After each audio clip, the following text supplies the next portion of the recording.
sana. Tunamshukuru Mungu sana kwa ajili ya siku nzuri ya baraka ambayo ametupatia. Imekuwa ni siku njema kwetu na siku ya heri kwetu, kwa hiyo tunamshukuru Mungu sana. Maandiko yanasema hakuna mtu awezaye kuja kwangu isipokuwa ni yule aliyevutwa na Baba yangu aliyenipeleka. Kila anayepata nafasi ya kwenda nyumbani kwa Bwana ni vile Bwana amemvuta. Na namshukuru Mungu sana kwa ajili ya mchungaji wetu Pastor Morris pamoja na Neema Swai kwa kazi kubwa anayofanya kutuhudumia, ili pia pamoja na mchungaji Jonathan ambaye amekuwa baraka sana kwenye maisha yetu. Tumshangilie Mungu kwa hilo.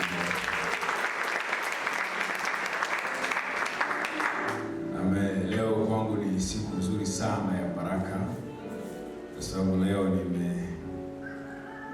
nafasi na neema kubwa ya kuja kuabudu hapa pamoja na familia yangu. Kitabu cha Kutoka sura ya 16 na ule mstari wa 35, maandiko yanaeleza, yanasema, na wana wa Israeli walikula mana muda wa miaka 40 hata walipoifikiria nchi iliyo na watu, wakara ile mana hata walipoifikiria mipakani mwa nchi ya Kanani. Na wana wa Israeli walikula mana muda wa miaka 40 hata walipoifikiria nchi iliyo na watu, wakara ile mana hata walipoifikiria mipakani mwa nchi ya Kanani. Tulianza kutazama wiki iliyopita ujumbe wetu ambao una kichwa kinachosema maisha ya mana, na ni ujumbe muhimu sana mwanzoni mwa mwaka. Utakusaidia kufanya mabadiliko kwenye maisha yako kwa ajili ya mwaka huu mpya ambao Mungu ametupatia. Kwa hiyo ni muhimu kufahamu kwenye moyo wako, lakini pia kufanya kuwa ajenda ya maombi kwa ajili ya kupata neema ambayo Mungu ameweka ndani ya mwaka huu. Na tulipata nafasi ya kuangalia maana ya maisha ya mana. Tukaeleza tukasema maisha ya mana ni maisha ya mpito yenye mfanano kabla ya hakika ya mapenzi ya Mungu. Maisha ya mana ni maisha ya mpito yenye mfanano kabla ya hakika ya mapenzi ya Mungu. Kwa nini ni maisha ya mpito? Ni kwa sababu ahadi ya Mungu kwa wana wa Israeli ilikuwa ni maziwa na asali. Lakini wakiwa njiani wanaelekea Kanani, jangwani, Mungu aliwapa mana. Kwa hiyo mana si kitu ambacho Mungu alikuwa amewaahidi, si kitu ambacho Mungu alikuwa amewaandikia. Ahadi ya Mungu dhidi yao ni maziwa na asali. Kwa hiyo mana walipewa tu kama booster iwasaidie kwenda kwenye ahadi ambayo Mungu amewaahidia. Kwenye maisha tulionayo kwa sasa, kama una mipango, una malengo, na hayo malengo bado haujayafikia bado, maana maisha unayoishi sasa hivi ni maisha ya mpito, ni maisha ya mana. Kila aliye na ndoto na hiyo ndoto bado hajaifikia, kila aliye na malengo, kila aliye na mipango na ile mipango bado hajaifikia, mtu huyo kwa sasa anaishi maisha ya mana, yupo kwenye mana life. Kwa hiyo kama kuna picha unayo kwenye moyo wako, kama kuna picha unayo kwenye akili yako na bado hujaifikia ile picha, basi amini ya kwamba maisha yako unayoishi sasa hivi ni maisha ya mana, sio maisha ambayo Mungu amekuahidia. Na ndio maana wana wa Israeli walipofika Kanani, kwenye ile nchi ya ahadi, maandiko yanasema ndipo ile mana ikakoma. Kitabu cha Yoshua kinaeleza vizuri, anasema walipofika Yeriko ya tambarare, na siku hiyo wana wa Israeli walipokula vile kwenye viliwa vya Kanani, Biblia inasema kwamba na ile mana ikakoma. Kwa hiyo mana ipo tu ikusaidie kufika kwenye malengo. Mana ipo tu ikusaidie kutimiza ndoto ulizo nazo. Kuna mahali unafanya kazi, umeajiriwa, inawezekana hiyo kazi ipo tu ni mana. Mungu anakupa ili uendelee kusustain, ili uweze kufika kwenye ndoto na malengo ulio nayo, lakini leo uweze kuishi, leo uweze kupumua. Bahati mbaya ni kwamba watu wamefanya maisha ya mana kuwa ndio maisha yao. Watu wamegeuza maisha ya mpito kuwa ndio maisha ya kwao. Ndio maana wamerelax, ndio maana wametulia. Leo asubuhi mwalimu alifundisha vizuri kwenye ibada ile ya Kiingereza. Wakati wewe unafikiri ya kwamba wewe ndio umefika, ndio uko kwenye comfortable zone, kumbe mpango wa Mungu sio hapo ulipo. Yeye Mungu anataka akupeleke zaidi sana. Ndivyo ilivyo watu wengi. Wamefika kwenye mfumo wa maisha ya mana, wakafikiri wao wamefika. Kumbe ni sio kitu ambacho Mungu amewaahidi. Ni kweli kabisa Mungu wa mbinguni ukimuomba mkate hakupi jiwe. Lakini pia ni kweli kabisa Mungu wa mbinguni ile ya kwamba anakupa mkate haimaanishi ndicho alichokuandikia. Kuna watu wameandikiwa baga, kuna watu wameandikiwa pizza, kuna watu wameandikiwa keki. Kwa sababu leo kapata mkate, anamshukuru Mungu.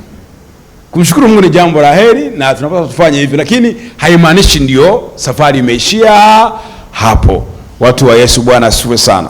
Watu wa Mungu Bwana asifiwe sana. Kwa hiyo ya kwamba unapata mkate wako wa kila siku haimaanishi ndio maisha sasa ulioandikiwa na Bwana. Mkate ilikuwa ni maisha. Wakati ule kitu cha thamani ilikuwa ni mkate. Na kuna baadhi ya nchi kitu cha thamani ni mkate. Kwa mfano kuna nchi kama Zimbabwe. Zimbabwe tu mkate ukipanda shilingi 100 watu wanaandamana barabarani kwa sababu kwa mkate ndio kitu cha thamani. Kuna nchi kama Urusi wanaishi kwa wanakula mikate tu. Kwa hiyo mkate ukipanda bei, lakini hapa kwetu sisi mkate sio big deal sana. Ndio maana huwezi kumtoa mchumba wako mkaenda mahali mkafika mkaagiza mikate. Au je waga mnafanya hivyo? Haleluya. Mikate tuko nayo kwa ajili ya kusave time. Amen. Asubuhi unaamka mnabidi uende kazini, kwa hiyo kitu cha haraka ili uweze kula asubuhi hiyo muondoke na baby wako ni nini? Ni mkate. Bwana Yesu asifiwe sana. Mkate tuko nao pia kwa ajili ya watoto. Mara ni kama clips fulani. Njaa unachukua. Kwa hiyo sio big deal sana. Lakini sasa kuna vitu vya thamani zaidi ya. Basi watu wamepata mkate, wametulia kabisa, wameona wamemaliza kila kitu. Kanisa la Yesu Bwana asifiwe sana. Kwa hiyo kama una maono, una ndoto, kuna vitu unaota kwenye moyo wako, kuna picha unayo, ujue maisha unayoishi sasa hivi bado sio maisha yako. Kwa hiyo upaswe relax. Ni maisha ya mana, ni maisha ya mpito. Mungu alikuwa amewaambia habari za maziwa na asali, sio mana. Kwa hiyo mana anawapa leo tu ili iwaboost wafike kwenye hatima. Na ni maombi yangu kwa Bwana ya kwamba kwenye hatima ulioandikiwa na Bwana utaifikia katika jina la Yesu. Na mtu mmoja mwenye imani aseme amen. Kwa maisha ya mana tukasema ni maisha ya mpito, lakini yenye mfanano. Mtu yoyote ambaye hajajipata anafanana na wengine. Mtu yeyote ambaye hajajipata anafanana na wengine. Yaani ukiwa hujajipata lazima ufanane na wenzako. Na uzuri ya kwamba mkiwa mnafanana mnapendana sana. Watu wanaofanana wanapendana sana. Biblia inasema ya kwamba Yakobo akampenda Yusufu kuliko nduguze. Ndugu zake wakamchukia.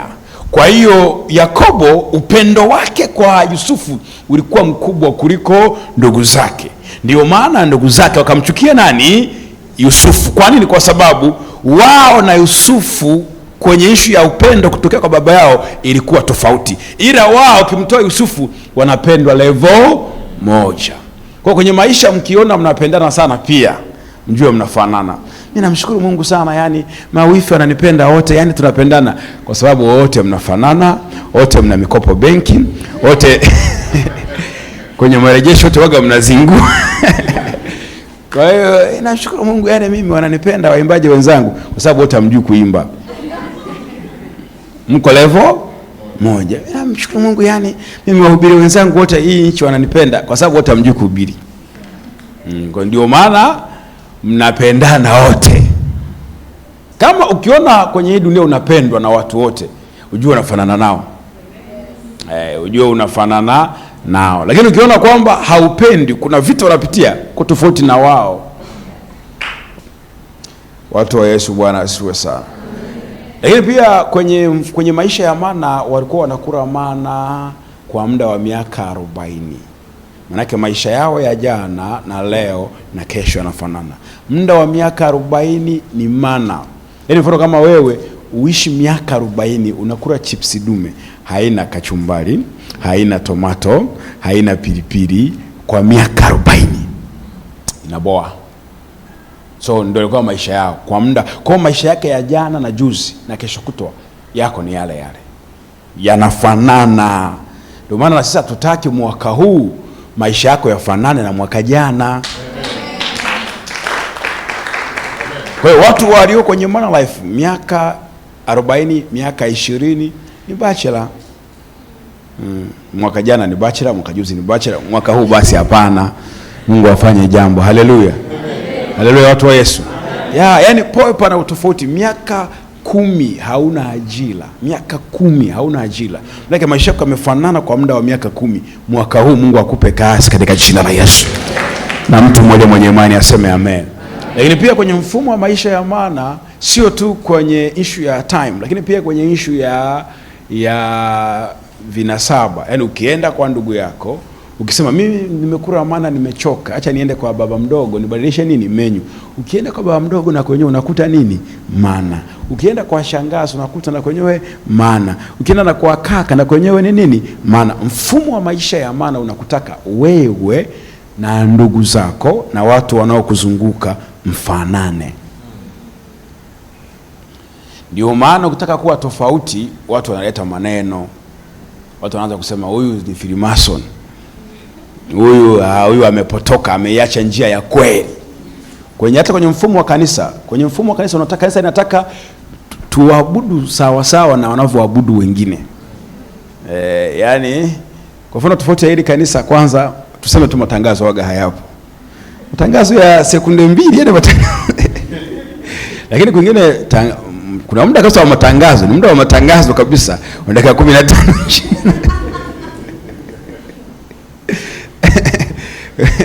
Watu wa Mungu Bwana asifiwe. Kuna sasa siongee kwa ubaya, lakini kwa ajili ya kujifunza, si ndio? Kwa hiyo sinikoti vibaya.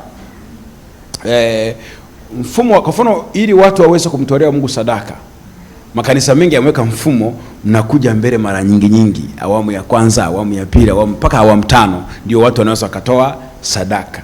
Lakini hapa ni tofauti. Hapa tu awamu moja mtu anachukua sadaka zake zote alizojiandaa nazo na kuja anamtolea Bwana. Haleluya. Tukiwa tuna program ndio tunaenda mara ngapi?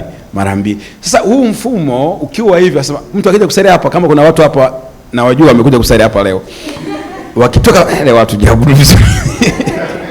Kwa nini? Ameishi kwenye mfumo wa nini? Wa mana.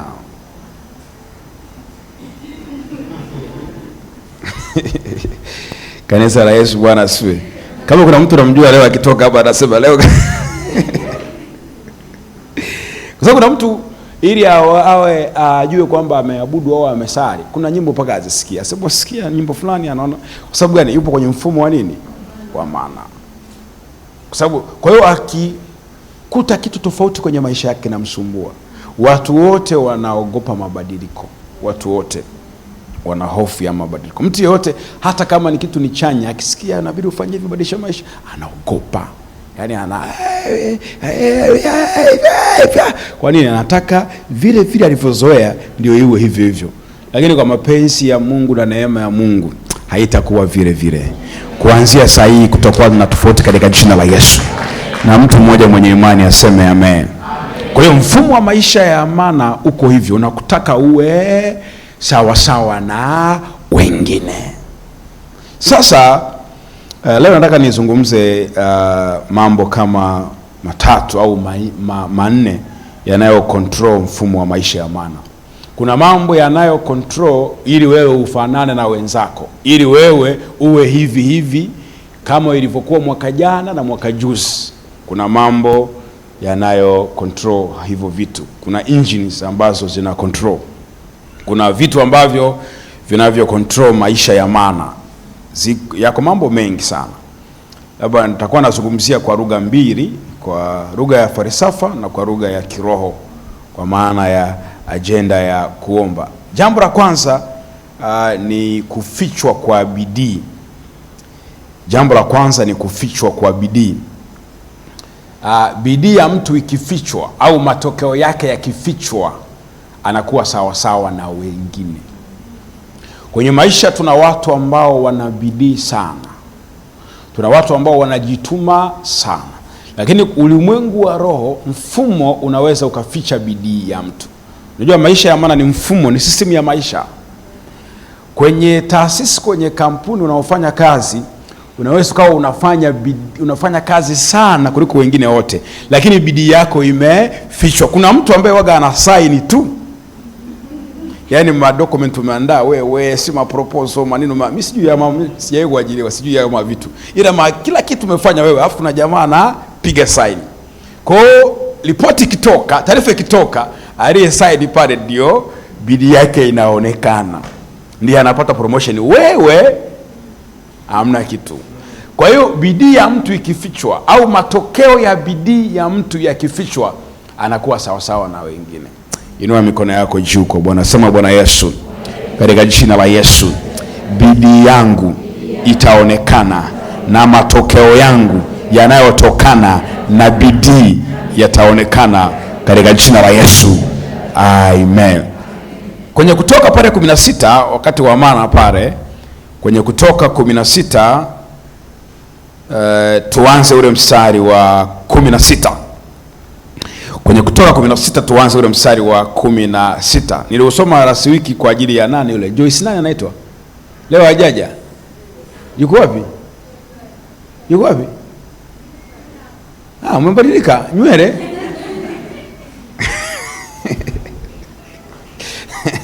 Haya, Kutoka 16 mstari wa 16 na kuendelea. Maandiko yanaeleza, anasema hivi: neno hili ndilo aliloliagiza Bwana, okoteni ninyi kitu hicho, kila mtu kama ulaji wake ulivyo, kichwa pishi. Kama hesabu ya watu wenu ilivyo, ndivyo mtakavyotoa kila mtu kwa ajili ya hao walioko hemani mwake. Wana wa Israeli wakafanya hivyo, wakaokota wengine zaidi. Tuseme wengine zaidi kwa sauti kubwa, kwa sauti kubwa, kwa sauti kubwa. Asante. Kipengele C kinasema wengine kupungua. Wakaokota wengine zaidi, wengine kupungua. Wakaokota wengine zaidi, wengine kupungua. Tuseme hayo maneno kwa sauti kubwa. 1, 2, 3 twende. Wakaokota wengine zaidi, wengine kupungua. Kwa sauti kubwa tena. Wakaokota wengine zaidi, wengine kupungua. Mstari wa 18. Nao walipopima kwa pishi, yeye aliyekuwa ameokota kingi hakubakiwa na kitu. Kwa hilo neno, yeye aliyekuwa ameokota kingi hakubakiwa na kitu, na yeye aliyekuwa ameokota kichache hakupungukiwa. Na yeye aliyekuwa ameokota kichache hakupungukiwa. Wakaokota kila mtu kama uraji wake ulivyokuwa. Kwenye mana, walipokuwa wanaenda kuokota ile mana, kuna wale watu wenye bidii, unawafahamu Biblia inasema ya kwamba wakaokota zaidi. Mtu mmoja kaokota mikate 7.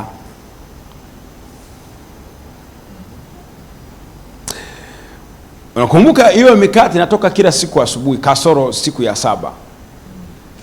Na maelekezo ya Musa aliwaambia kila mtu aokote kwa kadiri ya uraji wake. Ngine sasa Musa hatukuamini, kesho isipotoka. Kwa kuna wale ambao imani yao ni kidogo, wakaza wakaokota kingi. Lakini pia kuna wale ambao anasema na njaa sigara muda mrefu. Kumbuka hapa ndio game inaanza sasa. Wakati wao wamemlilia Musa kwamba tunakufa na njaa na nini, kwa mikate imekuja. Kwa kuna watu wana njaa sana. Kwa hiyo walivokota, walivopata ile mikate, walivyoenda kuokota, Biblia inasema wengine wakaokota zaidi, wengine wakaokota chache. Kwa kuna mtu aliokota mikate 5, achukue mikate 7. Kuna mtu aliokota mikate 7 na kuna mtu aliokota siresi 1. Huyo ni yule mzembe kabisa wa ukoo, mzembe wa familia, mzembe wa kanisani. Yeye ni mtu kila kamkata ka stress moja, cycle yani nitembee jua kali hili mpaka kule na kachukua stress yake moja, karudi zake nyumba ndani. Hafu na mtu kazunguka kaenda kule na kule na mikate 7. Nilisema walipokuja kuandaa kwa ajili ya pishi, walipokuja kuandaa sasa kwa ajili ya chakula cha mchana ama cha jioni, wanaandaa kile chakula sasa, ile wanaandaa ile mikate, wanatafuta labda blueband kama zilikuwepo sijui, wanaandaa pale ili waweze kula. Biblia inasema yule aliyekuwa ameokota kingi hakubakiwa na kitu, na yule aliyekuwa ameokota kichache hakupungukiwa na kitu.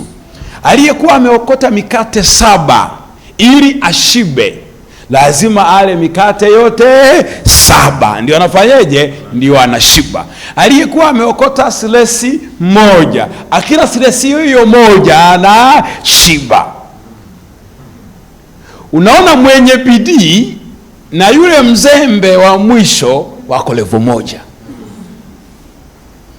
Ndio tunasema bidii inaweza kafanyaje, kafika. Sasa kwenye kiroho kuna kitu kinaitwa kifuniko cha kiroho. Mtu anaweza akafunikwa kwenye ulimwengu wa roho. Nasema wale wao wajifunikao na kifuniko ambacho sio changu, wapate kutenda dhambi juu ya dhambi.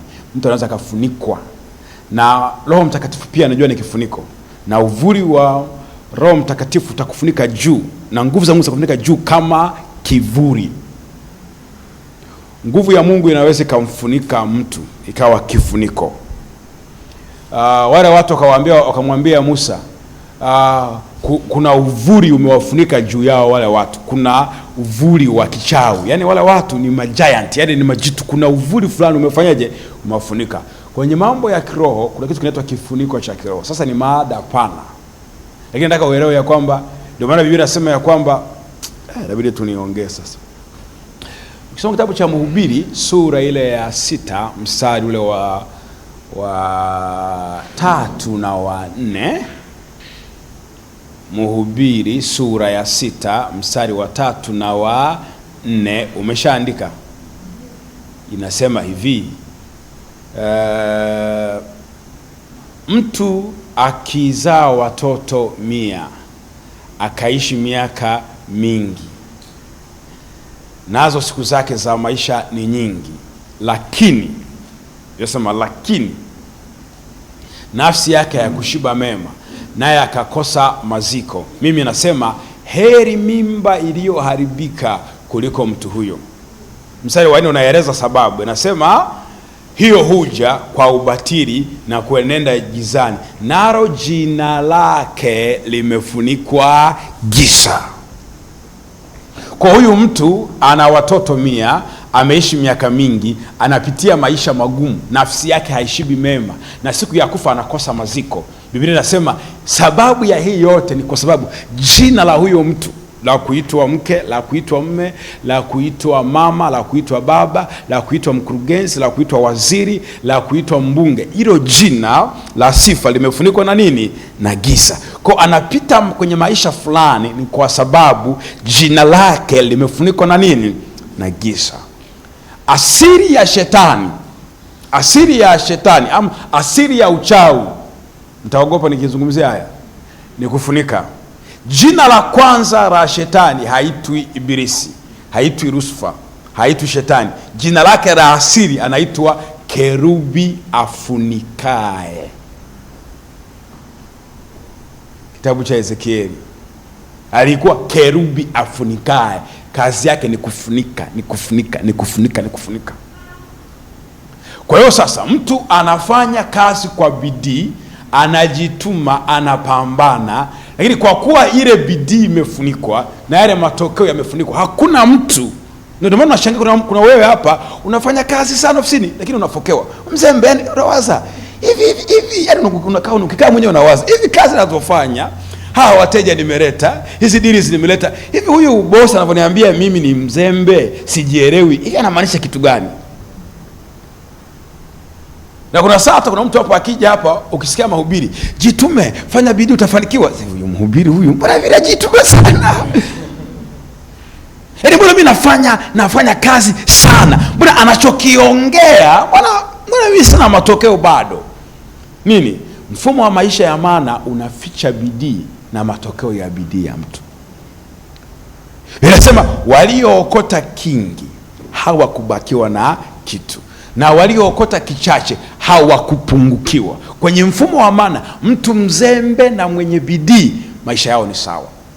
Ndio maana sasa mtu anaishi kwenye huu mfumo. Ndio maana sasa kuna mtu yuko hapa ana bidii sana ya kuomba, halafu ana mdogo wake, rafiki yake, hana bidii ya kuomba, yani maombi hana, lakini wote wako level moja. Kuna watu wameolewa, huyu kaolewa na huyu kaolewa, ndoa zao zinalingana umri. Huyu anaomba sana, kuna ngoma nyingine haiombi sana, lakini wakiamka asubuhi watu wana nundu mpya. Nini? Mwenye bidii na mzembe wako sawa. Mfumo wa maisha mfumo wa maana hautambui bidii yako, hautambui matokeo unayopata kwenye bidii yako. Inua mkono wako juu kwa Bwana, sema Bwana Yesu, katika jina la Yesu, kila kifuniko cha kiroho kilichofunika bidii yangu ninakipasua kwa jina la Yesu, kwa jina la Yesu. Bwana, Yesu, bidii yangu itaonekana, matunda ya bidii yataonekana kwa jina la Yesu. Amen. Unafahamu bidii ni kanuni. Mtu yoyote mwenye bidii anapaswa apate matokeo. Kama mtu ana bidii na hapati matokeo, kuna kitu kingine hakijakaa sawa. Kwa nini? Bidii ni kanuni. Kwenye Biblia kuna kanuni, kuna neno, kuna mausia, kuna hukumu za Mungu, kuna sheria za Mungu, kuna amri za Mungu, kuna maandiko ya Mungu. Sasa kanuni ni kwamba yeyote atakayeifuata kanuni, ama anajua ama hajui, ama ameokoka ama hajaokoka, lazima apate matokeo. Ndio kanuni zinataka hivyo. Na kanuni sio mbadala wake maombi. Yaani kanuni inataka uifuate kama ilivyo. Kanuni inataka uiishi, na maombi yanapaswa yakusaidie kuiishi kanuni. Ndio maana maombi sio mbadala wa bidii. Omba lakini bidii, yale maombi yako yakusaidie uwe na nini? Sasa kwa nini watu wana bidii na hawapati matokeo? Kuna issue, kwa sababu bidii ni kanuni. Biblia inasema mkono wa mtu mwenye bidii utatawala. Kila aliye na bidii atatawala. Hii ni kanuni. Aliyeokoka na ambaye hajaokoka. Ndio maana kuna watu hawaendi kwa waganga wa kienyeji wala hawasali, lakini wana matokeo. Kwa nini? Wana nini? Wana bidii. 1 jumlisha 1 ni 2. Hiyo ni nini? Ni kanuni. Hata kama wewe haujui kuhesabu, lakini ni 2. Ukiwa na nyumba umejenga, ukajenga nyumba nyingine, hata kama ukusoma, zile nyumba zimefika ngapi? Wale wa zamani, akiwa na mke, akiwa mke wa pili, hata kama hajua amefika wanawake wawili, ila ni ngapi? Kwa kujua ama kutokujua haiondoi matokeo ya formula. Kanuni lazima upate matokeo. Aliyeokoka na ambaye hajaokoka, anaenena kwa lugha na ambaye, yani ukifuata kanuni unapata matokeo. Sasa bidii ni kanuni. Mkono wa mtu mwenye bidii utatawala. Hiyo ni kanuni. Kwa yeyote mwenye bidii tunapaswa tumuone ana nini? Ana matokeo. Na ndio maana hata waga nawaambia watu wengi kwenye mafundisho, ndio maana hata mkazo wa Biblia kwenye maandiko unamtaka mtu afanye kitu kwa bidii ili apate matokeo. Mkazo wa maandiko huwa sio maombi. Biblia haijawahi kumwambia mtu aombe. Biblia imewahi kumwambia mtu aombe kwa bidii. Kuomba kwake mwenye haki yafaa sana akiomba kwa bidii. Elia alikuwa mwanadamu mwenye tabia kama sisi, akaomba kwa bidii. Mvua isinyeshe, na mvua haikunyesha. Naye Petro akaingizwa gerezani, nalo kanisa likaomba kwa juhudi kwa ajili yake. Yale maneno kesheni, yale maneno bila kukoma, yale maneno daima, maana anataka ufanye tendo la maombi. Kwa nini? Ndio upate matokeo. Mkazo wa maandiko huaga sio kutoa sadaka. Wala Biblia haijawahi kumwambia mtu atoe sadaka, kwa sababu sio mkazo. Kwa sababu unaweza ukatoa sadaka na usipate nini? Matokeo. Kwa sababu Anania na Safira walitoa nini? Sadaka. Tuwapigie makofi hao wanandoa. Mimi kwenye Biblia hawa ndio wanandoa nawapenda. Yaani mimi wanandoa wa mfano mimi kwenye maisha yangu ni Anania na nani? Tulichoongea nyumbani na mke wangu ni hicho hicho. Hakuna kubadilisha. Hata kama mmoja ameshakufa na mimi kabisa nitakufa, lakini nasema kama alivyosema mume wangu. Baba alienda ibada ya kwanza akasema ndio hivi ndio kiki. Baba akafa. Akaja mama ibada ya pili kusali, akaambiwa waliomchukua mume wako wako mlangoni pale, watakuchukua na wewe, hebu sema ukweli. Apostle, yani ndicho hicho. Hii ndio ndoa yangu ya mfano. Amen. Anania na Safira walitoa sadaka wakaharibikiwa. Sisi tunafahamu. Kaini alitoa sadaka akaharibikiwa. Sisi tunafahamu. Kwa mkazo wa maandiko sio kutoa sadaka. Mkazo wa maandiko ni kutoa sadaka kwa bidii. Na ndio maana kwenye maandiko waliowahi kupata matokeo hawakuwa wanatoa sadaka, walikuwa wanatoa sadaka kwa bidii. Palikuwa na mtu mmoja Kaisaria, jina lake Kornelio, aliyekuwa akida wa kikosi kilichoitwa Kiitalia, mtu mtaua na mchaji wa Mungu, yeye pamoja na nyumba yake yote. Naye alikuwa akiwapa watu sadaka nyingi na kumwomba Mungu daima. Alikuwa akiwapa watu sadaka nyingi na kumwomba Mungu daima.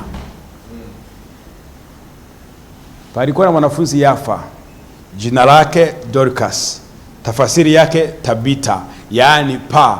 Na mwanamke huyo alikuwa amejaa matendo mema na sadaka alizozitoa. Alikuwa amejaa matendo mema na sadaka alizozitoa. Dorcas hakuwa anatoa sadaka, alikuwa amejaa utoaji wa sadaka. Wewe umejaa umbea.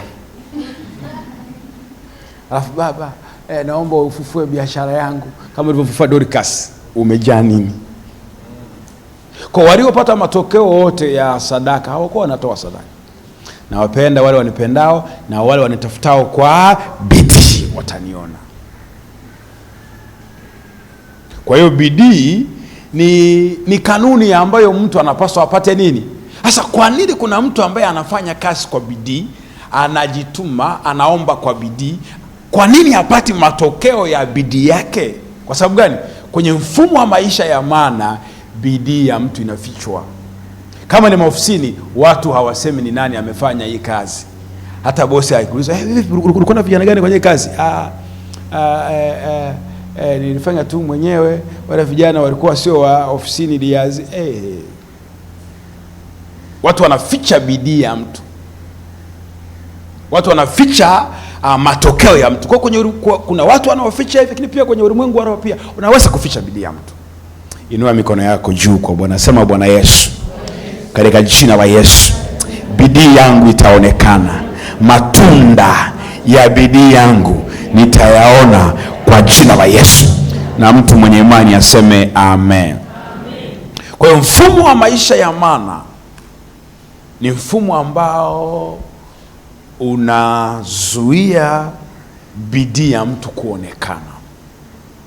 Dada wa watu, unajituma, unafanya kila kitu, unafanya kazi vizuri, na mabinti tunakuta yupo kwenye penzi, yupo kwenye mahusiano, yani anafanya kila kitu, anamtekea jamaa, lakini mwamba yani mwamba haelewi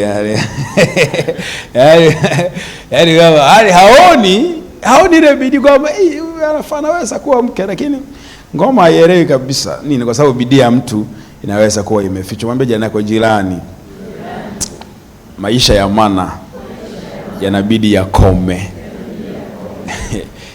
Fumo huu unabidi uishe kabisa. Kwa sababu yani watu hawaoni bidii yako.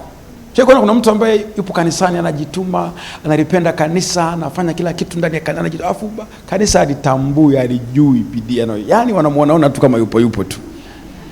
Ikitokea fursa kanisani, wanatafuta kijana mwingine wa mbali, yani ndio kwenye fursa ndio anaenda mahali somewhere. Kwa nini? Mfumo wa maana hautambui bidii yako. juhudi yako hautambui kabisa. Sasa ni maombi yetu kwa Mungu ya kwamba taifa, Jamhuri ya Muungano wa Tanzania, serikali, taasisi, makampuni, jamii inayokuzunguka ione bidii yako katika jina la Yesu. Lakini pia matokeo ya bidii yako yaonekane. Kama ukifanya kazi kwa bidii upate matunda mengi. Kama ukikusanya kingi ubakiwe na kitu kwa jina la Yesu. Inua mkono wako, sema Bwana Yesu, ninakataa kila mamlaka, kila mfumo unaoficha bidii yangu kwa jina la Yesu. Amen. Pigie Bwana makofi mengi mengi. Injili ya pili inayo control maisha ya mfanano. Hiyo si umeelewa? Ni kuharibu ziada au akiba. Ni kuharibu ziada au akiba. Akiba ya mtu ikiwa inaharibiwa ama ziada ya mtu ikiwa inaharibiwa, huyu mtu lazima afanane na wengine. Akiba ya mtu ama ziada ya mtu ikiwa inaharibiwa. Sasa kwenye mfumo wa maisha ya mana, Musa aliwaambia muokote tu hiyo mana, kila mtu kwa hali ya uraji wake ale, kesho itajisumbukia yenyewe. Sasa kuna watu, kuna yule, kwa mfano kuna yule mtu aliyeokota mikate 7 ili ashibe, ilitakiwa ale mikate nini 7. Sasa hapana, mimi nitaishia tu mikate 3, sijashiba, ndio nitakunywa maji, taongeza. Kwa hiyo akaamua kuweka nini, akiba. Alivyoweka ile akiba, kuna kitu kikatokea. Nataka nikuonyeshe mstari wa, tuanzie 19. Musa akawaambia, mtu awaye yote asikisaze hata asubuhi. 20. Lakini hawakumsikiliza Musa, wengine miongoni mwao wakakisaza hata asubuhi, nacho kikaingia mabuu na kutoa uvundo. Kikaingia mabuu na kutoa uvundo. Labda nizungumzie kuhusu akiba kwanza kabla sijaelezea. Akiba ni kitu kizuri, lakini akiba lazima iwe na malengo. Usiweke tu fedha akiba, najitunzia tu akiba afu hujui ama hujapanga hiyo akiba kwa ajili ya nini. Hiyo Biblia haitaki. Kama unaweka akiba iwe ni kwa ajili ya nini. Msisitizo wa maandiko ni kuzalisha. Kanisa la Yesu, Bwana asifiwe. Msisitizo wa maandiko ni kufanyeje? Ni kuzalisha. Kwa unapokuwa unaweka akiba lazima uwe una malengo, kwamba naweka hii pesa akiba, nataka ninge nifungue biashara, nataka kuja kununua kiwanja. Hiyo ndio akiba inayokubalika. Ila tu kuweka tu pesa tu, siko tu benki unaziweka tu, siko tu nimeziweka tu.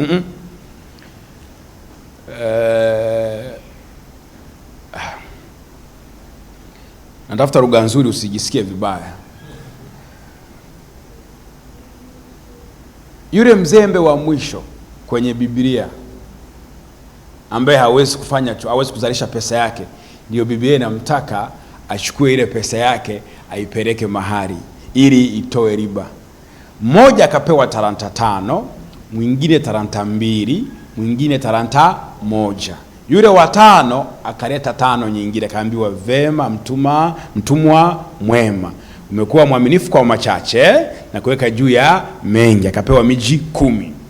Mwingine mwenye talanta 2 akaleta 2 nyingine zaidi, akaambiwa, vizuri mtumwa mwema, umekuwa mwaminifu kwa machache, nitakuweka juu ya miji 4 mingine. Akapewa miji mingine 4.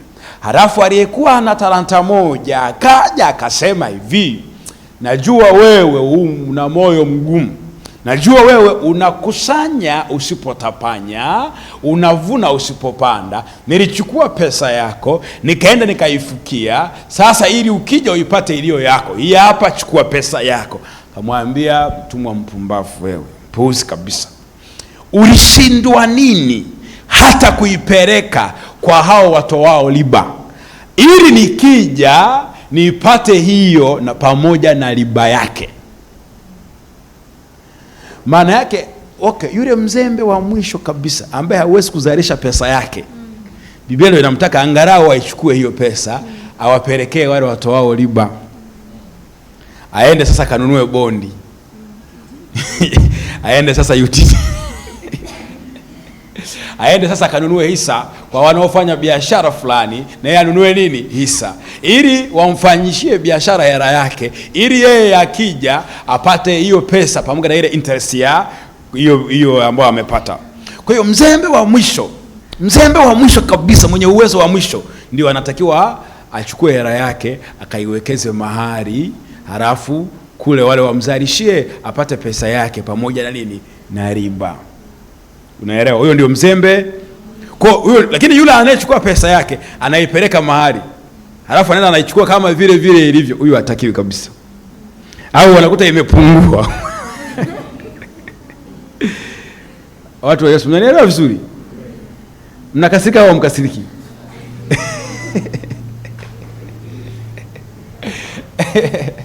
Kwa hiyo ukiwa na pesa yako, mbingu zinataka uizalishe.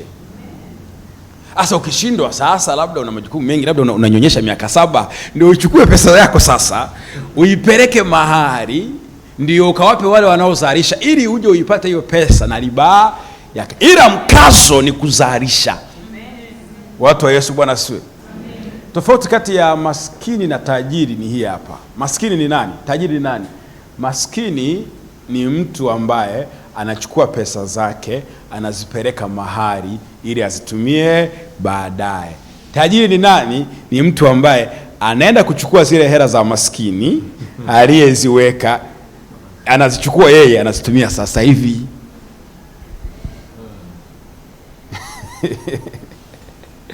Mmenielewa? Mbona kama mnakasirika? Nimekuwa diweni kwa kueleza iliyo kweli. Matajiri wote wana mikopo. Wote. Mimi nakwambia, wewe niamini mimi. Mabilionea wote wana nini? Niamini mimi.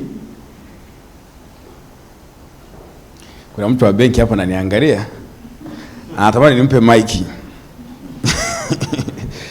Watu wa Yesu, Bwana asiwe sana. Kwa hiyo akiba sio kitu kibaya, ni kitu kizuri kwa ajili ya malengo. Kwa hiyo usiweke akiba kama huna malengo.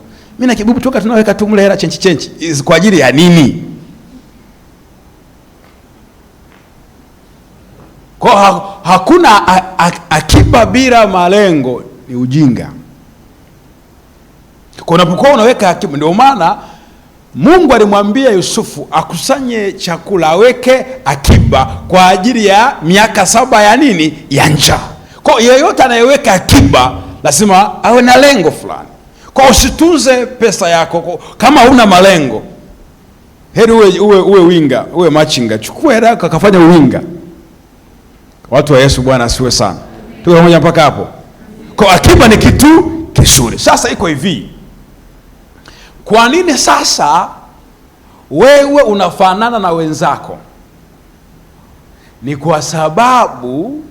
kwa sababu akiba yako inaharibika. Kwenye mfumo wa maisha ya Mana, waliochukua chakula kingi wakaamua kukisaza ili wakitumie kesho, usiku mabu na uvundo ukaingia. Kwa asubuhi ile akiba waliokuwa wameiweka wakakuta imefanyeje? Imeharibika. Okay, labda nikueleze faida za akiba haraka. Kuna fursa kwenye maisha zinakupita kwa sababu hauna akiba. Unafahamu habari ya wanawari 5 wenye busara na 5 wapumbavu? Unajua tofauti yao ilikuwa ni nini? Kwa nini hawa ni wenye busara na hawa ni wapumbavu? Tofauti yao haikuwa elimu ya chuo. Tofauti yao ilikuwa ni uwezo wao wa kuweka nini? Akiba. Wapumbavu hawakuwa na akiba ya mafuta. Wenye busara walikuwa wana nini? Na mafuta. Kwa hiyo mlango ulipokuja kufunguliwa, bwana harusi amekuja, mlango umefunguliwa. Fursa imefunguliwa. Walioingia kwenye ile fursa ni wale waliokuwa na nini? Na akiba. Wale wenye busara ambao hawakuingia kwenye ule mlango hawakuwa na nini? Kuna mtu atakuja ana eneo lake ni zuri linafaa kwa biashara na anaruhusa kwa bei ya ndogo sana. Amekwambia nipe milioni 2 nikupe hili eneo ujenge hapa ufanye biashara, milioni 2 huna ya akiba. Kuna mtu atakuwa ana eneo anataka akupe wewe umpe pesa kidogo tu ili ile eneo ujenge nyumba uishi uwe na kiwanja. Sasa amekuja amekwambia nipe 300,000 nikupe hili eneo, 300,000 huna. Kwa hiyo mtu ambaye hana akiba ni rahisi kupitwa na baadhi ya nini ya fursa kwenye maisha. Kwa mtu anakuja ana diri ana biashara na nini, ana mzigo, wewe unafanya biashara na mzigo kwamba na mzigo huu hapa nipe tu 300,000 nikuachie mzigo. Ule mzigo kiuza ungeweza kupata milioni 15. Yeye anataka umpe 200,000, anaacha biashara labda au anahama au kapata hivyo. Sasa kama huna akiba kuna fursa itakupita. Kwa mfano mimi gari yangu ya kwanza nilinunuaga, ni rafiki yangu mmoja, mama mmoja alikuwa amepata nafasi, ameteuliwa kuwa barozi, kwa anaenda ubarozini, mume wake anaishi Uingereza, mtoto wake anaishi Uingereza, ni yeye tu anakaa huko, anafanya kazi huko. Sasa naye anaondoka. Nyumbani ana magari mawili, akaniambia mwanangu nipe tu hela yote ulionayo basi nikupe gari moja. Sasa wewe huna sasa. Na kwa nini kuna fursa zingine watu wakianza kuongelea biashara au nini au vitu gani unakasirika unaondoka? Unajua kwa nini? Huna akiba.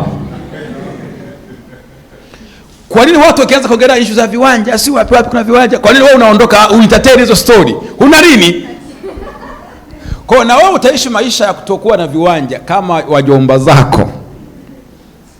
Unaelewa? Na wewe utaishi maisha ya kutokuwa na 1 2 3 kama wewe.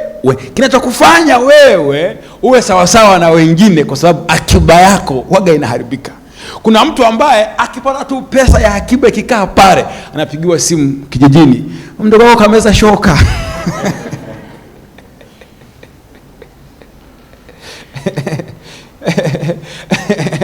Mdogo wako kameza shoka. Kwa vile atume nini? Pesa. Mara ajali umegonga gari, yani ile akiba yako inaharibika. Ukipata mara umeugua mara hivyo. Inua mikono yako juu kwa Bwana, sema Bwana Yesu, roho ya mabuu inayoharibu akiba yangu ninaiharibu kwa jina la Yesu. Ninasimama na neno la Bwana kuvunja kila uharibifu unaovamia akiba yangu kwa jina la Yesu. Amen. Na mtu mmoja mwenye imani aseme amen. Pigie Yesu makofi mengi ya shangwe. Hasa kwenye kiroho, kwenye mambo ya kiroho ndio wanasema roho ya mabuu. Kuna watu ambao akiba zao zinaharibika. Anajichanga, anaweka akiba aje afanye kitu fulani, kabla haijafika huo wakati linatokea jambo jingine, linachukua ile akiba yake yote. Anapambana anawekeza anaweka kitu fulani, ikifika wakati fulani linatokea kitu kingine kinachukua akiba yake yote. Kwa mantiki hiyo yeye anakuwa sawasawa na wengine, yeye anakuwa sawasawa na jamii yake, yeye anakuwa sawasawa na jamii inayomzunguka. Tutakufundisha kule baadaye. Nchi nyingine ni shina unarotokea, shina lako lina kufanya ufanane na wenzako. Kama mnatokea kwenye shina moja, nyie ni matawi.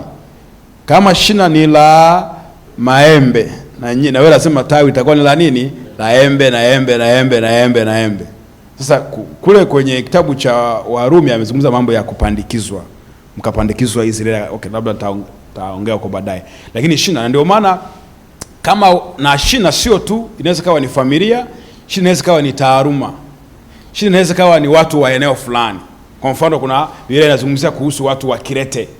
Ukizaliwa Kirete ni pwani, watu ni waongo siku zote, hayawani wabaya, warafi. Kwa ukizaliwa Kirete pwani, Biblia inasema ni wavivu, waongo, hayawani wabaya na ni warafi. Kwa kama tu umetokea Kirete, lile shina lako ni Kirete, automatically wewe ni muongo. Kwa sababu shina linakutaka uwe sawa sawa na jinsi ilivyo. Na kuna watu mashina yao ni taaluma. Kama wewe ni mwanasheria, wanasheria wanafanana, wanasheria wanafanana. Walimu, ndugu zangu, rafiki zangu, wanafanana wote. Kabla mshahara hujaingia ulishaisha. Mimi ni mwalimu wao, hawezi kunifanya chochote. Sababu ni mwenzao. Watu wa Mungu, Bwana asifiwe. Sasa ile nataka tu uone kwamba hapa kwanza, hiyo shina hiyo ni injini nyingine.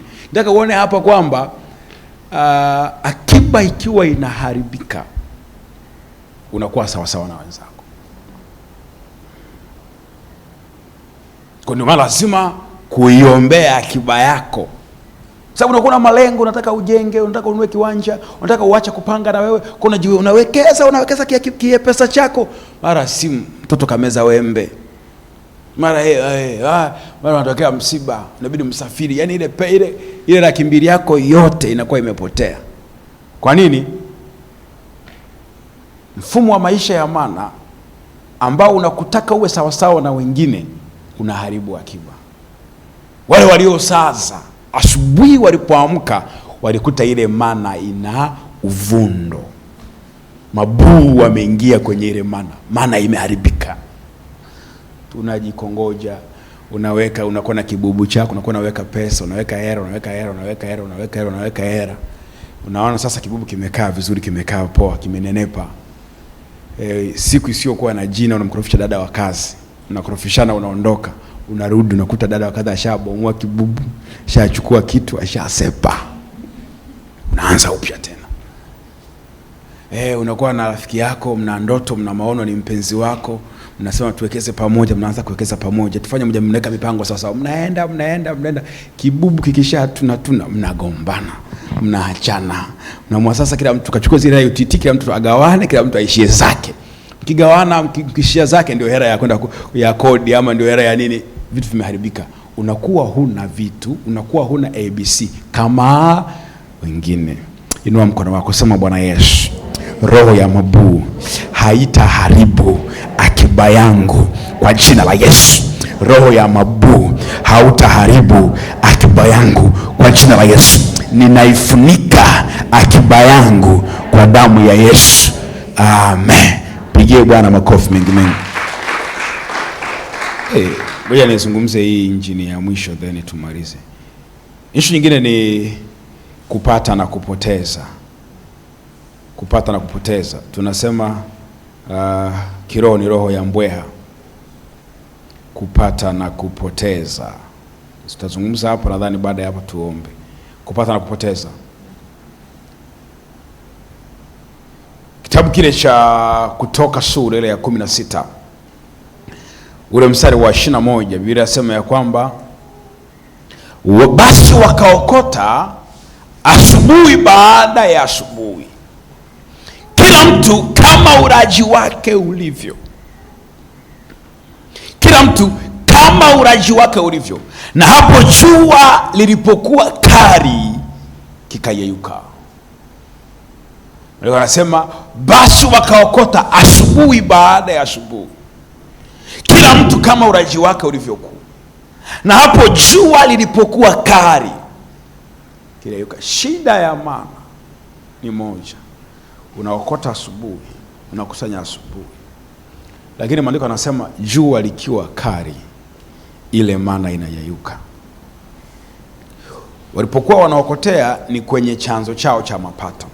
Kwa asubuhi wanaenda kwenye vyanzo vyao vya mapato, wanapata riziki, wanachukua riziki, wanapata riziki. Lakini issue ni moja, kwenye vile vyanzo vyao vya mapato, jua likishakuwa kali vinayeyuka. Ni kweli leo wewe unafanana na wengine, lakini kuna kipindi ulipambana ukawa tofauti na wengine. Kuna kitu uliwahi kupata.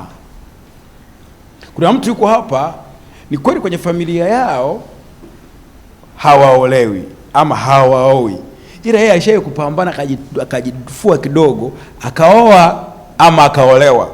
Lakini jua lilipokuwa kali kikayeyuka.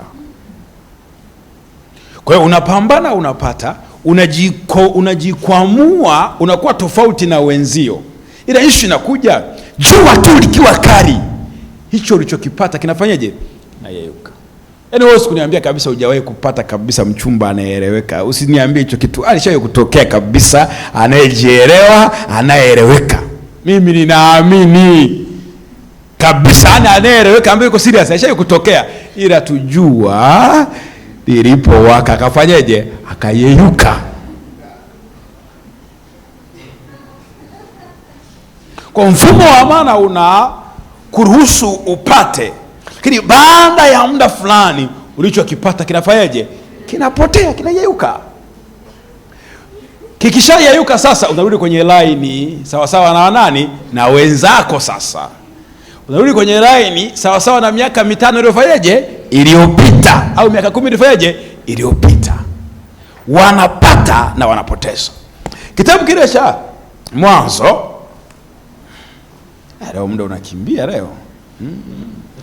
Kitabu cha Mwanzo sura ile ya nikuonyesha kitu. Sura ya 49 ni sura yangu pendwa. Hii ni sura yangu pendwa. Sura ya 49.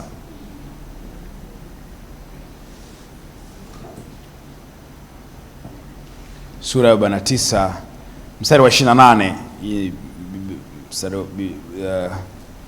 Sura ya 49 28. Hapa Yakobo anawaita watoto wake, anawaambia njooni niwaeleze mambo yatakayowapata siku za usoni. Huu ni unabii wa Yakobo dhidi ya watoto wake, maisha yao ya baadaye. 27, tuangalie 27. Kutoka 20, Mwanzo 49:27 anasema hivi: Benjamini ni mbwa mwitu mwenye kulalua. Asubuhi atakula mawindo na jioni atagawanya mateka. Benjamini ni mbwa mwitu. Yakobo anasema kabila la Benjamini ni kabila la mbwa mwitu. Na ni kweli. Unajua mbwa mwitu sifa yake kubwa, wanawinda wakiwa wengi, wanawinda vikundi. Mbwa mwitu huwa hawindi mmoja. Sauli alikuwa ni shujaa, lakini alikuwa hawezi kumwangusha Goliati. Kwa sababu gani? Anatokea kabila la Benjamini, ni mbwa mwitu. Na Goliati alisema mchagueni mtu mmoja aje apigane na mimi. Sasa Sauli hawezi kupigana mwenyewe. Kwa nini? Ni mbwa mwitu. Nasema wewe wengi. Anayewinda peke yake ni simba.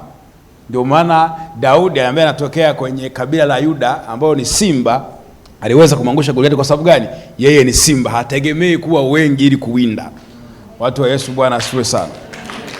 Sasa anasema huyu Benjamini ni mbwa mwitu mwenye kulalua. Anasema asubuhi atakula mawindo, lakini jioni ikifika atatapanya mateka. Mfumo wa kabila ya Benjamini ni kwamba wanapata asubuhi, lakini jioni ikifika walichokipata wanakitapanya. Mateka, kuna mateka na mawindo. Kwenye Kiswahili mawindo ni yule mnyama unayemwinda ambaye hatarishi maisha yako, anaitwa mawindo. Kwa mfano sungura, kwa mfano nini, swara, mfano mwingine. Hao ni mawindo. Mateka, kuna mnyama ukienda kumuwinda na yeye akiwa na yeye anaweza kukudhuru ama kukuua, ukimpata yule haitwi mawindo, anaitwa mateka. Mkienda vitani ukakamata wale wanajeshi ambao umekutana nao vitani, wanaitwa nini? Mateka. Basi na wao walikuwa kwenye chance ya kufanyaje? Ya kukuua. Kwa ukienda kuwinda simba, ukienda kuwinda twiga, ukienda tembo, ukienda kuwinda mbogo, nyati, ukienda kuwinda kiboko, wale viboko, nyati ni mateka. Kwa nini? Wakati unamuwinda na wewe pia anahatarisha maisha yako. Watu wa Yesu, Bwana asifiwe. Sasa kabila ya Benjamini wao wanaambiwa ya kwamba wewe Benjamini, wewe ni mbwa mwitu mwenye kulalua. Asubuhi utakuwa unakula mawindo, ila jioni ikifika ulichokikusanya, ulichokipata asubuhi, ikifika jioni unakitapanya.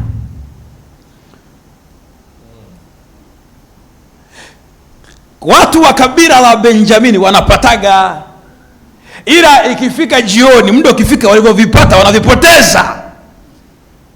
Sauli ni mtu wa kabila ya Benjamini. Alipata nini? Huko ni mbali, tuanzie na Kishi.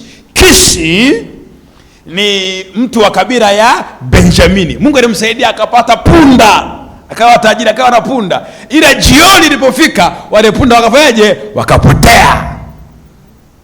Sauli ni mtu wa kabila ya Benjamini. Mungu alimsaidia Sauli akapata ufalme. Ufalme ulipofika, akafanyaje? Jioni ilipofika, ule ufalme akafanyaje? Akapoteza. Kijana wake ambaye alikuwa ni crown prince, yule nani? Jonathan. Jonathan alikuwa tayari ana mshipi, alikuwa tayari ana kanzu ya kifalme, alikuwa tayari ana jambia, jambia ya kifalme tayari, inakuwa ziko labeled kwamba baada ya Sauli huyu ndo nani? Ndio mfalme anayefuata. Lakini alipoteza. Si mnafahamu? Kwa nini? Anatokea kwenye kabila ya Benjamini. Wa Benjamini wao wanapataga asubuhi, ikifika jioni wanapoteza. Babu yako alikuwa tajiri kabisa wa ng'ombe na mifugo. Alipofikisha miaka 60, ng'ombe zikapotea. Paka babu yako amekufa, hajaacha chochote. Na baba yako na yeye akawa na pesa, akawa na utajiri. Miaka imeenda. Alipofika miaka hiyo ya 60, kukaribia 60, na hiyo utajiri ukaanza kufanyaje? Kupotea. Na wewe umeshaanza kupata kidogo. Utazipata miaka fulani ikifika. Inawezekana na wewe ikifika miaka ya 60 na wewe ukaanza kufanyaje? Kupoteza. Roho ya mbwa mwitu kwenye mfumo wa mana unapata, lakini baada ya muda ulichokipata kinapotea. Unapata kinapotea. Maana kwenye mfumo wa mana watu hawawi na malimbikizo, isipokuwa malimbikizo ya madeni tu. Kwenye mfumo wa mana mtu hawezi kupata kitu kingine kile alichonacho kikiwa bado kipo. Inabidi kwanza, ili apate kitu kingine kipotea alichonacho, ni wapate kingine. Na ndio maisha yako. Wewe uweze nunua simu nyingine mpaka ulionao kwapuliwe na yaani wakukwapue. Ndio maana simu yako imeshapasuka kioo, yaani unabadilisha kioo, yaani uwezi. Ndio maana wewe ili upate simu nyingine lazima ukatop up. Kwa hiyo maana iko hivyo. Uwezi pata kingine kama hiki kipo. Mbele yako jirani. Upo kwenye maana. Naenda kutop up, nimetop up, yani nikapata 17 iPhone. Huko kwenye mfumo wa maana shosti. Yaani unajiona umeula, hamna. Kwani hauwezi kupata kingine hiki kiendelea kuwepo? Mfumo wa maana hautaki hicho. Unataka ili upate kitu kingine, lazima ulichopewa mwanzo kifanyeje? Kipotee. Lazima kipotee ulichonacho kwanza. Kwa huwezi, huna malimbikizo, huwezi kuwa na labda madeni tu. Yaani haiwezekani. Kuna mtu ili anunue gari nyingine mpaka alionayo fanyaje? Auze. Akiuza hapo ajichange wewe. Mfumo wa maana huko hivyo. Sasa hayo sio maisha. Yaani siwezi kupata kingine mpaka nilichonacho kipotee. Kuna mtu hawezi kupata kazi nyingine mpaka kwanza afukuzwe kazi. Akifukuzwa kazi, kuna mtu hapa hawezi kufanya biashara mpaka afukuzwe kazi. Akifukuzwa tu kazi leo, kesho anaanza kuchoma vitumbua. Kwa nini usichome sasa vitumbua na kazi ukiwa nayo? Kwa nini? Kwa nini asivi usianze kutuuzia juisi huku unafanya huko umeajiriwa? Mfumo wa maana hutaki hiyo. Roho ya mbwa mwitu haitaki hiyo kitu. Inataka kwanza upoteze kwanza ulichonacho, kiishe kwanza ulichonacho, ndio Kuna mtu hawezi kununua bando mpaka atumie message na Voda kwamba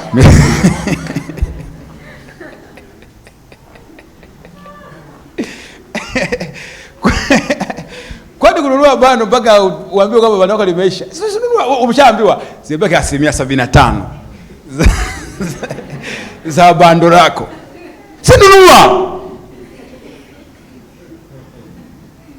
Sasa unasubiri kwanza mpaka ikate sasa ndio. Alafu mtu sasa hivi ni usiku nitanunua kesho asubuhi. Yaani apate rafiki yangu mwambie jirani yako, jirani unaishi kwenye maana ushaambiwa bando lako limefikia 70% na nunua bando jingine.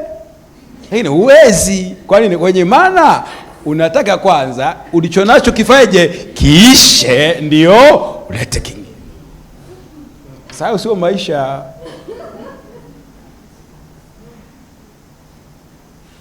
Wakakusanya asubuhi kwa asubuhi. Hapo jua lilipokuwa kali kikayeyuka.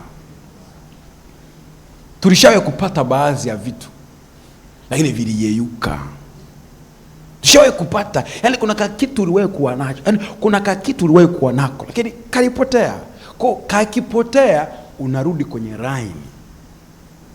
Mfumo wa maisha umekuwa, yani unakustandardize, unarudi kwenye line ya wale wenzako. Sawa sawa na mjomba, sawa sawa na shangazi, sawa sawa na watu wengine. Mfumo wa maisha ya maana hautaki upate kingine juu ya kingine.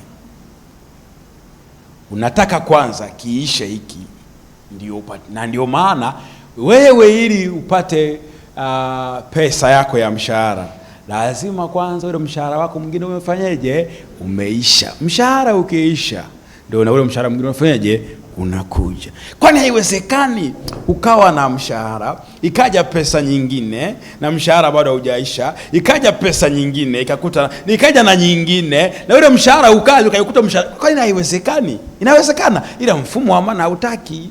Mfumo wa maana unataka jua likiwa kali ulichonacho kipotee.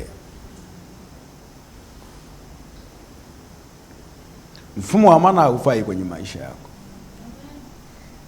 So lazima ujiondoe kwenye huo mfumo wa maisha haya. Ifike wakati unaweza kupata hiki, unapata na hiki, unapata na hiki, na hiki kiwepo. Watu wa Mungu, Bwana asifiwe sana. Tunaweza kumuomba Bwana, si ndio? Tunaweza angalau hizo agenda 3 tunaweza kumuomba Bwana. Naomba tusimame.